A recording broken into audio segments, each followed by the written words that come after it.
বিশ্বজুড়ে দুর্নীতির লাগাম কারা টেনে রাখতে পারছে আর কারা তলিয়ে যাচ্ছে এই দুর্নীতির অতল গহ্বরে তা নিয়ে প্রতি বছরই পরিসংখ্যান প্রকাশ করে ট্রান্সপারেন্সি ইন্টারন্যাশনাল। গত মঙ্গলবার সকালে ঢাকায় ধানমন্ডিতে ১৮২টি দেশের দুর্নীতির তথ্য উপাত্ত নিয়ে প্রকাশিত হলো দুর্নীতির ধারণা সূচক ২০২৫, যেখানে দক্ষিণ এশিয়ার গুরুত্বপূর্ণ দেশ বাংলাদেশের নামটি উঠে এসেছে। তবে এই তালিকায় বাংলাদেশের অবস্থান কি এবার স্বস্তি দিচ্ছে নাকি নতুন কোনো উদ্বেগের জন্ম দিচ্ছে? বিস্তারিত জানাচ্ছেন তৌফিকুল ইসলাম আশিক। আমাদের স্কোর 1 পয়েন্ট হায়ার, গতবারের তুলনায় 1 পয়েন্ট বেশি। জুলাই আন্দোলন সেটির একটা ইতিবাচক মূল্যায়ন এবং বিশ্লেষণ হয়েছে এই সূচকের মাধ্যমে। Transparency international Bangladesh TIB Dhanmondi কার্যালয়ে আয়োজিত সংবাদ সম্মেলনে প্রকাশ করা হয়েছে দুর্নীতির সূচক। ২০২২ সালের নভেম্বর থেকে ২০২৫ সালের সেপ্টেম্বর পর্যন্ত দীর্ঘ সময়ের তথ্যের ভিত্তিতে তৈরি করা হয়েছে এবারের সূচক। ১৮২টি দেশের মধ্যে ১০০-এর স্কেলে বাংলাদেশের প্রাপ্ত স্কোর এবার ২৪। গত বছর এই স্কোর ছিল ২৩, অর্থাৎ ১ পয়েন্ট বেড়েছে বাংলাদেশের স্কোর। কিন্তু স্কোরে এই সামান্য উন্নতিতে বৈশ্বিক তালিকায় বাংলাদেশের অবস্থান কততম?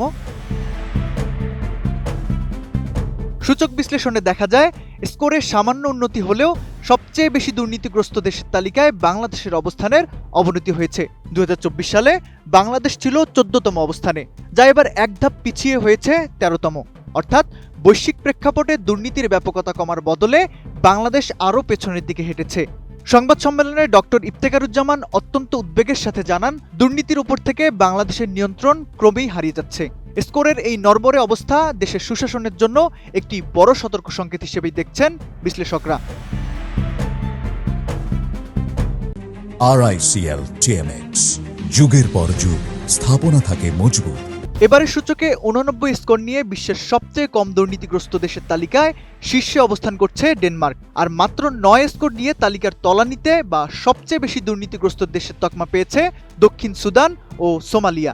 বাংলাদেশের এই ১ পয়েন্ট স্কোর বৃদ্ধির পেছনে টিআইবি একটি বিশেষ কারণ খুঁজে পেয়েছেন। তাদের মতে, জুলাই অভ্যুত্থানের ফলশ্রুতিতে দেশে যে নতুন সুশাসন বা জবাবদিহিতার সম্ভাবনা তৈরি হয়েছে, তার একটি ইতিবাচক প্রভাব এই স্কোরে কাজ করেছে।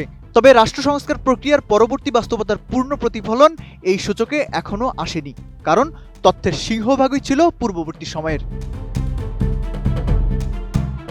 টিআইবি তাদের প্রতিবেদনে আরও একটি ভয়াবহ সত্য তুলে ধরেছে। বর্তমানে বিশ্বের প্রায় ৮০% মানুষ উচ্চমাত্রার দুর্নীতিগ্রস্ত দেশে বসবাস করছে। এমনকি যেসব দেশ গণতন্ত্রের দাবিদার, সেখানেও দুর্নীতির গ্রাফ ঊর্ধ্বমুখী। বাংলাদেশের ক্ষেত্রে দুর্নীতি নিয়ন্ত্রণে কার্যকর রাষ্ট্র সংস্কার এবং প্রাতিষ্ঠানিক স্বচ্ছতা নিশ্চিত না হলে কেবল ১ পয়েন্টের উন্নতি কোনো দীর্ঘমেয়াদী ফল বয়ে আনবে না। তৌফিকুল ইসলাম আশিক, এটিএন নিউজ। সেটির একটা ইতিবাচক মূল্যায়ন এবং বিশ্লেষণ হয়েছে এই সূচকের মাধ্যমে।